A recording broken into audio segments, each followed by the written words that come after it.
কিছুক্ষণ আগে আমার ওয়াইফকে লাইফ সাপোর্টে নিয়ে গেছে, আধা ঘন্টা মতো আগে।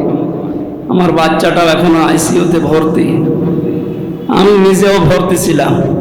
আমার স্যালাইন চলছিল, জোর করে আমারে আপনাদের ডাকে সাড়া দেওয়া লেগেছে। আমার শরীরের অবস্থা 8-9 দিন আমি পড়ে আছি হাসপাতালে। সেদিন রংপুরে দিনের বেলায় মাহফিল করতে গিয়ে মাথার এই সাইডটা হিট স্ট্রোক হওয়ার কারণে আমার স্মৃতি থেকে অনেক কিছু মুছে গিয়েছিল। আপনাদের দোয়ার কারণে মনে হয় আল্লাহ আবার কিছুটা সুস্থতা দিয়েছে। এ ময়দানে যিনি কথা বলতেন তার জন্য দোয়া করছি, শহীদ আল্লামা দেলাওয়ার হোসাইন সাইদি রহমতুল্লাহ আলাইহি। 3টি বছর আমি জেলখানায় ছিলাম, তার সাথে দেখা হয়েছিল। দোয়া চেয়েছি হুজুরের কাছে, বের হয়ে তো আর দেখতে পারলাম না। জান্নাতের সুউচ্চ মাকাম আল্লাহ যেন তাকে দান করে। আলহামদুলিল্লাহ,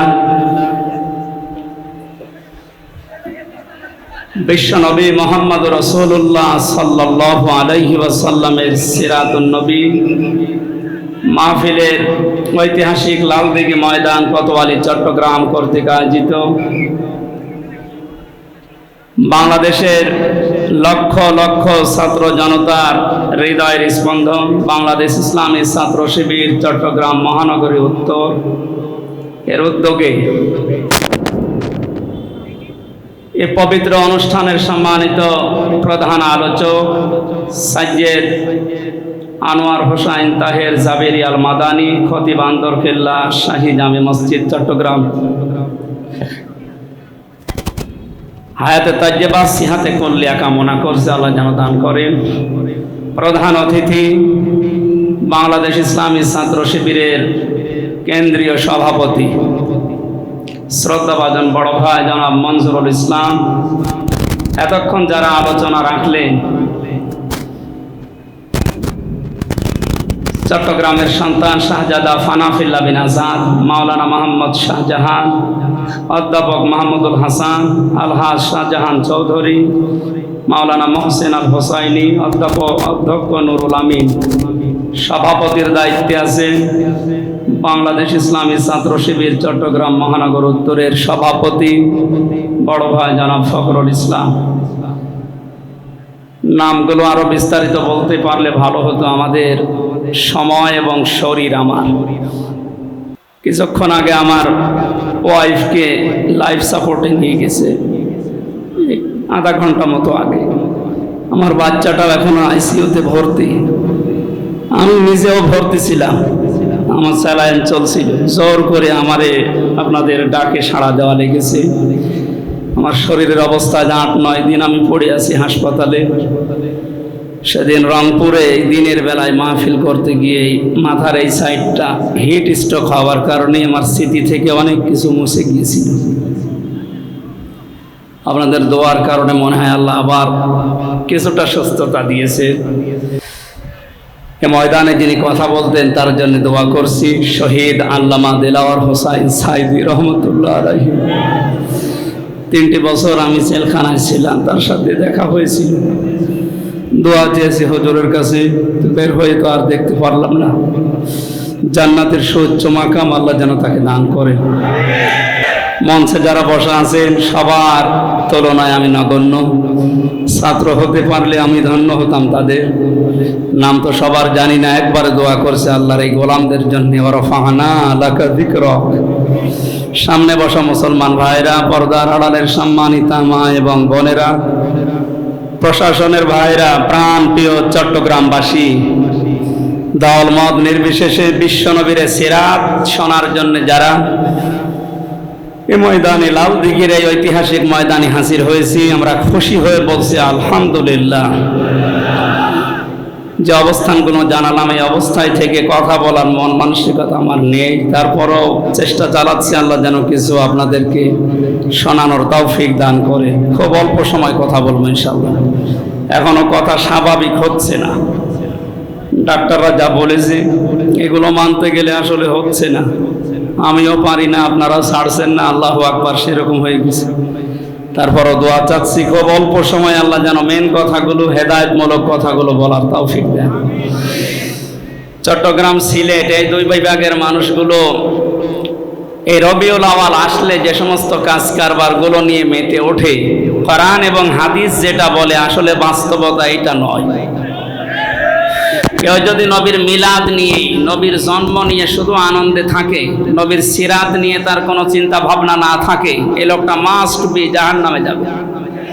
প্রমাণ নবীর আপন চাচা আবু তালেব, আবু লাহাব, তাদের জীবনে আমি পুরা পড়ে দেখেছি। দুইজনেই নবীর মিলাদে, নবীর জন্মে খুশি ছিল, কিন্তু নবীর আদর্শে তারা খুশি না।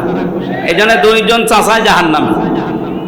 সিস্টেম অপর পৃষ্ঠায় দেখুন আরো দুইজন চাচা, তারা জন্মে খুশি ছিল, হযরত আমির হামজা, হযরত আব্বাস রাদিয়াল্লাহু তাআলা আনহুমা। এই যে এই দুইজন, তারা শুধু মিলাদে, শুধু জন্মে খুশি না, নবীর আদর্শ পেয়ে তারা খুশি হয়েছিলেন। তার প্রমাণ হযরতে আব্বাস জানিয়েছেন, আন আব্বাস রাদিয়াল্লাহু তাআলা আনহু قال قال النبي صلى الله عليه وسلم رضيت بالله ربا وبالإسلام دينا وبالإسلام دينا وبمحمد رسول الله صلى الله عليه وسلم نبيا ورسولا من ذاق طعم الإيمان। মুসলিম শরীফের হাদিস।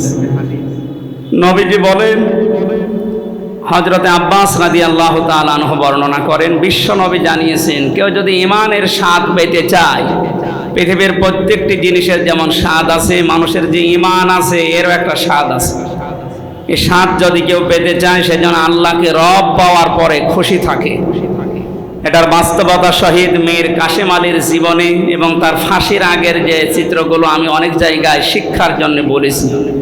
উনি আল্লাহকে রব পেয়ে খুশি ছিলেন। এই জন্য ফাঁসি হওয়ার 3 ঘন্টা আগে কারারক্ষীকে জানিয়েছে, ভাই আমি 2 ঘন্টা ঘুমালাম, আমাকে 1 ঘন্টা আগে আপনারা ডেকে দেবে। কারারক্ষী কত বুদ্ধেন ভাই, আমাকে বলছিল আমির হামজা ভাই, আমি দেখলাম লোকটা ঠিক ঘুমিয়ে গেল।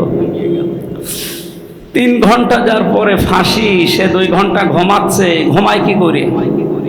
আমি বললাম ঘুমিয়েছে কি করে? আমি বুঝেছি, ইন্নাল্লাযীনা ক্বালু রাব্বুনা আল্লাহু সুম্মা ইসতাকামু তাতানাজ্জালু আলাইহিমুল মালায়েকা। অবশ্যই যারা এই কথা বলতে পারে আমাদের রব আল্লাহ, আর এর উপরে টিকে থাকতে পারে, অবশ্যই আল্লাহ তাদের জন্য ফেরেশতা নাজিল করে সাহায্য করে। ফেরেশতারা এসে কানের কাছে বলে, আল্লাহ তাখাফু ওয়ালা তাহজানু, ভয় পাবেন না, চিন্তা করবেন না। আপনার ছেলে ব্যারিস্টার আরমান গুম হয়ে আছে, আপনার স্ত্রী অসুস্থ, আপনার দলীয় লোকজন হাজার হাজার পালিয়ে বেড়াচ্ছে, হাজার হাজার জেল খাটতেছে, আপনার বিশাল প্রতিষ্ঠান সারা বিশ্বে, কোনো চিন্তা করবেন না। এগুলোর সব দায়িত্ব আল্লাহ হাতে তুলে নিয়েছে। আমার মনে হয় ফেরেশতারা মীর কাশেম আলীর কানের কাছে কথা বলার কারণেই তার 2 ঘন্টা ঘুম এসেছিল, তাছাড়া ঘুম আসা সম্ভব না। আমি যা বলছি এটা তো বাস্তব, সেই 1500 বছর আগের না, 5-6 বছর আগের ঘটনা। সুতরাং বাস্তবতা এইটাই। শুধু মিলাদ নিয়ে, শুধু নবীর জন্ম নিয়ে খুশি হলে হবে না। এই সিরাতুন নবী, নবীর আদর্শ নিয়ে আমাদেরকে হযরত আব্বাস, হযরত হামজার মতো খুশি হওয়া লাগবে এবং বাস্তবায়ন করে দেখানো লাগবে। কথা বলেন ঠিক কিনা? আমরা এটাই চাই। কোরআনে কারীমের সূরা আরাফের একটা আয়াত পড়েছি, 96 নম্বর আয়াত। 2টা বিষয় আল্লাহ এখানে দিয়েছে। আল্লাহ তাআলা বলেন, ওয়ালাউ আন্না আহলাল কুরআ আমানু ওয়াত্তাকাউ, জনপদের লোকেরা যদি ঈমান আনে আল্লাহর প্রতি, এরপরে তাকওয়া অবলম্বন করে, লাফাতাহনা আলাইহিম, সুপারলেটিভ ডিগ্রি দিয়েছেন আল্লাহ। আল্লাহ বলেন, আমি গ্যারান্টি দিলাম, অবশ্যই আমি নিজে খুলে দেব বারাকাতিম মিনাস সামাই ওয়াল আরদি, আকাশ আর জমিনের যত বরকতের দরজা আছে একটাও বাকি রাখবো না, সব খুলে দেব। ওয়ালাকিন কাযযাবু, কিন্তু তারা আমার রাসূলদেরকে, নবীদেরকে মিথ্যা প্রতিপন্ন করেছিল। ফাখাযনাহুম বিমা কানু ইয়াকসিবুন, তাদের এই পাপের কারণে আমি আল্লাহ তাদেরকে পাকড়াও করেছিলাম। আয়াতের বাংলা অর্থ এটা ছিল। শিক্ষা কি? এবার আমরা বাস্তবের দিকে নিয়ে যাই।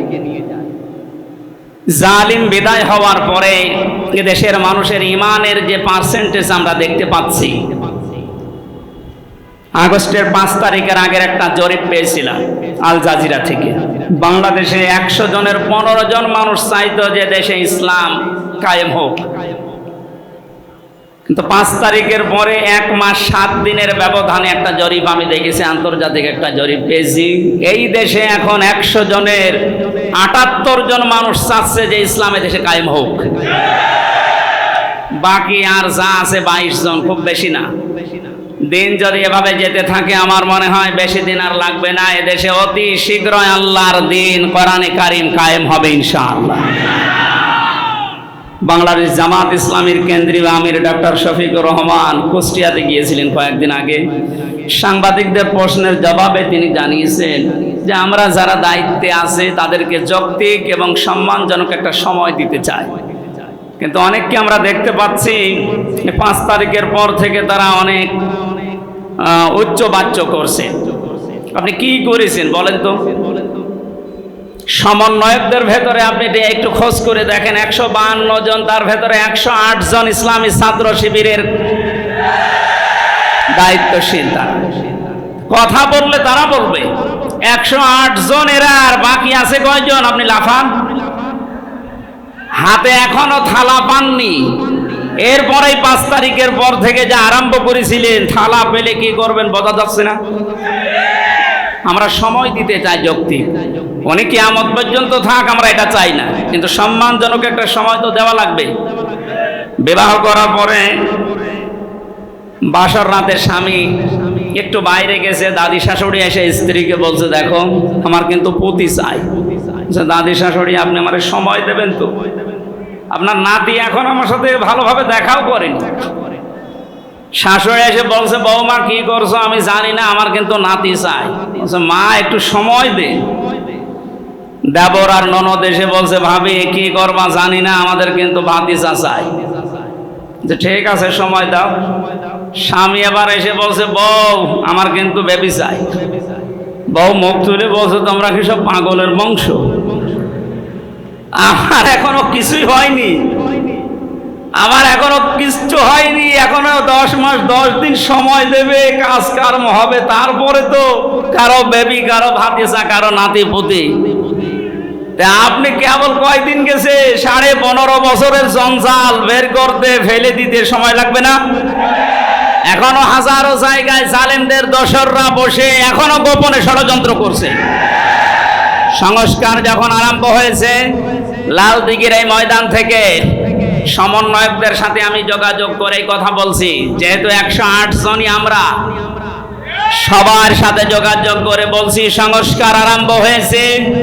এই মুহূর্তে 1628টা চেয়ার বাংলাদেশে আছে, সবগুলোর সংস্কার সকাল আসতে আসতে আমরা দেখতে চাই। নয়তো এরা মাঝে মাঝেই নতুন নতুন ইস্যু বানিয়ে রাস্তায় নেমে বিশৃঙ্খলা তৈরি করবে। জালেম যারা বিদায় নিয়েছে তারা শুধু আমাদের মামলার আসামি না, আমাকে বিনা কারণে আপনি 3 বছর জেলের ভেতরে আটকে রেখেছিলেন, তাও ফাঁসির কন্ডেম সেলের ভেতরে, আয়না ঘরে রেখেছিলেন, অথচ কয়েকদিন আগে আমার মামলা সব খালাস হয়ে গেছে। আদালত কর্তৃক প্রমাণিত যে আমার কোনো দোষ নেই, আমি নির্দোষ। নির্দোষ মানুষকে এভাবে 3টা বছর কষ্ট দিলেন। আমি চাই যারা এর সাথে টপ টু বটন জড়িত প্রত্যেককে এভাবে আমার মতো 3 বছর জেল খাটাতে। ব্যারিস্টার আরমানকে 8 বছর গুম রেখেছিলেন, ওর জন্য আরো আপনি 8 বছর আয়না ঘরে থাকবেন। 8 আর 3 কত হয়? 11 বছর থাকেন, এরপরে যদি ইচ্ছা হয় তখন আসবেন। খালি চট করে ঢুকে পড়বেন মানে? আপনি আসেন, 11 বছর হিসাব করে আসবেন। ব্যারিস্টার আরমান, আমান আজমির 8 বছর আর আমির হামজার 3 বছর। কথা বলেন না কেন? আমরা বেশি চাই না, যতটুকু করেছেন অতটুকু করব। জেলখানায় আমার এই গেছে একেবারে যোগাযোগ বিচ্ছিন্ন। আমার বউ, মেয়ে, ছেলে, আমার মা বাবা বেঁচে আছে কিনা আমি তাও জানি না। আপনি কেন এত কষ্ট দিলেন? আর যা খাওয়িয়েছেন মনে হচ্ছে কেউ মাখিয়ে মাখিয়ে খাবার আমার দিত। এই কারণে তো শরীর নষ্ট হয়ে গেছে। কিছু কথা বললে আমি আর হুঁশ পাই না। ডাক্তাররা বলছে ভেতরে অনেক পয়জন আছে, এগুলো বের করা লাগবে, স্বাভাবিক হতে সময় লাগবে। আপনি যা করেছেন, শুধু আমির হামজার মামলার আসামি আপনারা না, এই টপ টু বটন যারাই জড়িত আছেন আমি জানি সবগুলো আল্লাহর মামলার আসামি। এটা আমি বানালাম? সূরা শুরা 25 নম্বর পারা 6 নম্বর পৃষ্ঠা 13 নম্বর লাইনের 42 নম্বর আয়াত প্রথম অংশে আছে। বাংলাদেশে এখন প্রায় 66টা তাফসীর পাওয়া যাচ্ছে। যে কোনো তাফসীর দেখবেন এই কথা লেখা আছে, ইন্নামাস সাবিলু আলাল্লাযিনা ইয়াজলিমুনান নাস। অবশ্যই আমি আল্লাহ মামলা দায়ের করব জালেমদের বিরুদ্ধে, যারা মানুষ হয়ে মানুষের উপর জুলুম করে। সুতরাং এদেশে যিনি বিদায় নিয়েছেন, সে লক্ষণ সেন বিদায় নিয়েছিল 850 বছর আগে। তার উত্তরাধিকারী এই যে কয়েক মাস আগে বিদায় নিল, ইনি সহ যারাই দায়িত্বে ছিলেন আপনারা সব আল্লাহর মামলার আসামি। ইয়াজলিমুন আন নাস দিয়েছেন আল্লাহ, ইয়াজলিমুন আল মুসলিমুন না, যে ছোট মুসলমানকে অত্যাচার করেছেন না। আজ আমরা যা দেখতে পাচ্ছি গোপন ষড়যন্ত্রে, আমি আশা করব আপনারা থামবেন। এরপরও যদি আপনার বৃদ্ধি বাড়তেই থাকে, এখনো পর্যন্ত অনেকের বৃদ্ধি বাড়ছে। আপনার দুনিয়া তো শেষ হয়ে গেছে, আখিরাতটাও শেষ, এখনো তওবার দরজা বন্ধ হয়ে যায়নি। আপনাদেরকে আমরা কোরআনের জন্য, আল্লাহর জন্য ভালোবাসি, এজন্য আসেন ফিরে, এখনো সময় আছে। গত কয়েকদিন আগে দিনাজপুরে 10 জন মানুষ মুসলমান হয়েছে। তার আগে 2 জন হয়েছে চুয়াডাঙ্গায়, এর আগে 1 জন হয়েছে গাইবান্ধায়। দেখতে যা পাচ্ছি 78% থাকবে না, 100 ভাগের 100 ভাগ মানুষের দেশে ইসলাম চাইবে রাষ্ট্রীয়ভাবে ইনশাআল্লাহ।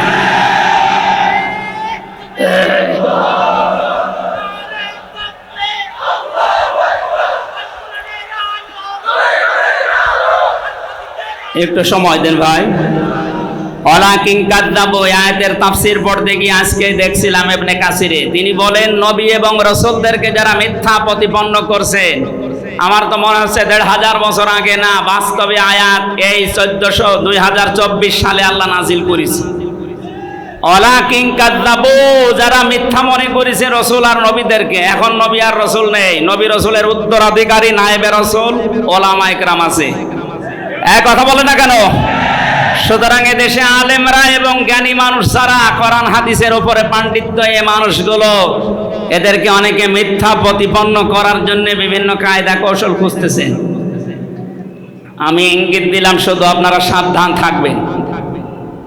ফাখাযনাহুম বিমা কানু ইয়াকসিবুন, নয়তো আল্লাহ আযাব যখন আসবে, এই সমস্ত কাজ কারবারের জন্য যখন পাকড়াও করবে, সময় কিন্তু আর দম ফেলানোর জন্য পাওয়া যাবে না।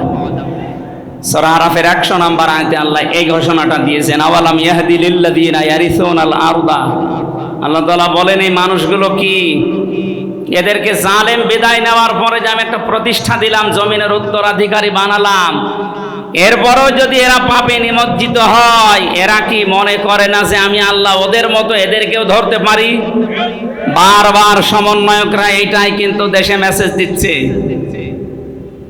বিতাড়িত জালেমদের মতো আচরণ যদি আগামীতে কেউ করে, তাদের অবস্থা হবে আরো শোচনীয়। সুতরাং সিরাতুন নবীর এই অনুষ্ঠানে আমাদের জীবনের মূল লক্ষ্য হওয়া লাগবে আল্লাহর নবীর সিরাতকে এই পৃথিবীতে বাস্তবায়ন করে ইসলামী রাষ্ট্র উপহার দেওয়া। মান মাতা ওয়ালাম ইয়াখজু, যে ব্যক্তি মরে গেল কিন্তু এই চিন্তা ভাবনা তার ছিল না যে দ্বীন ইসলাম, আল্লাহর নবীর আদর্শ জমিনে কায়েম হোক, মাতা আলা শুবাতিন মিনান নিফাক, সে লোকটা মুনাফিক হয়ে মরবে। আমরা কি মুনাফিক হয়ে মরতে চাই?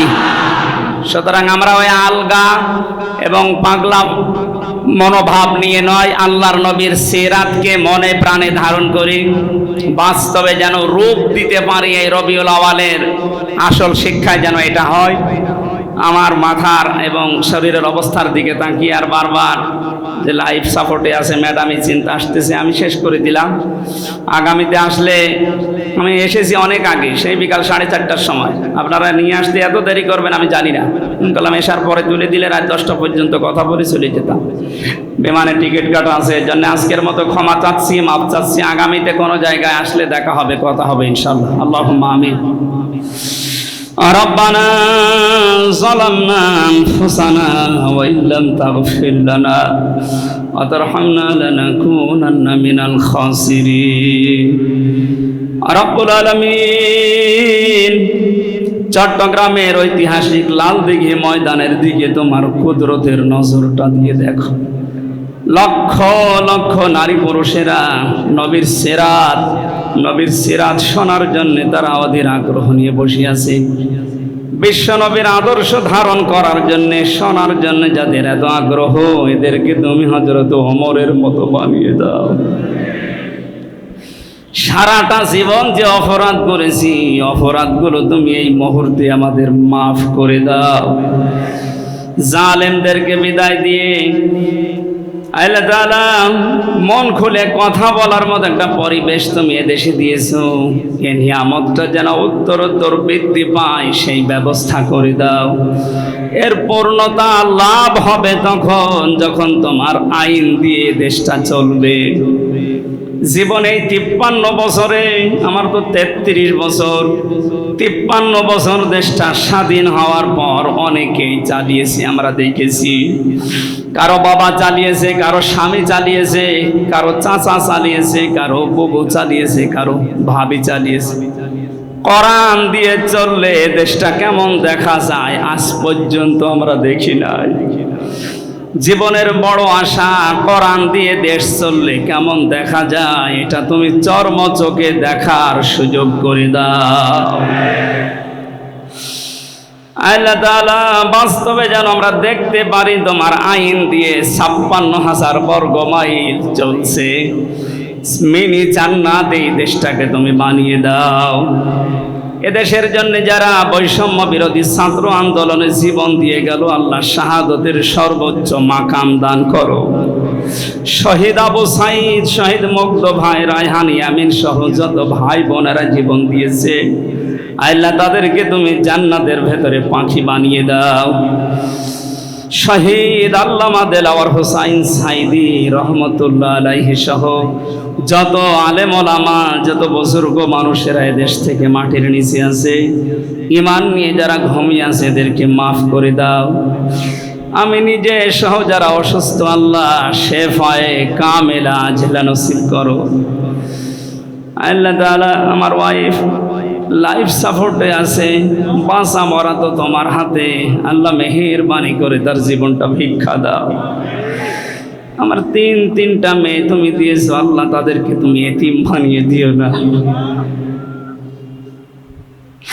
আমার মেয়েটাও লাইফ সাপোর্টে আছে।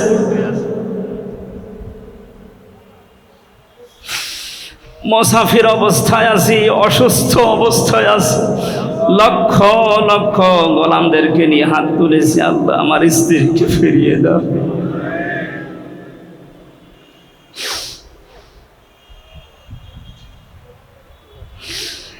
বাংলাদেশ ইসলামী ছাত্র শিবিরের যে ভাইরা বিশাল আয়োজনে আঞ্জাম দিয়েছে, আল্লাহ তাআলা প্রত্যেককে তোমার হাসান হোসাইনের মতো বানিয়ে দাও। এদেশের ছাত্র সমাজকে এই দলে, এই পতাকা তলে আসার সুযোগ করে দাও। ইসলামী ছাত্রী সংস্থাকে তুমি কবুল করো। কখন কার মরণ চলে আসে জানি না। যখনই মরণ আসবে, তোমার ওই কালামটা আমাদের মুখে শেষবারের মতো দিও, লা ইলাহা ইল্লাল্লাহু মুহাম্মাদুর রাসূলুল্লাহ।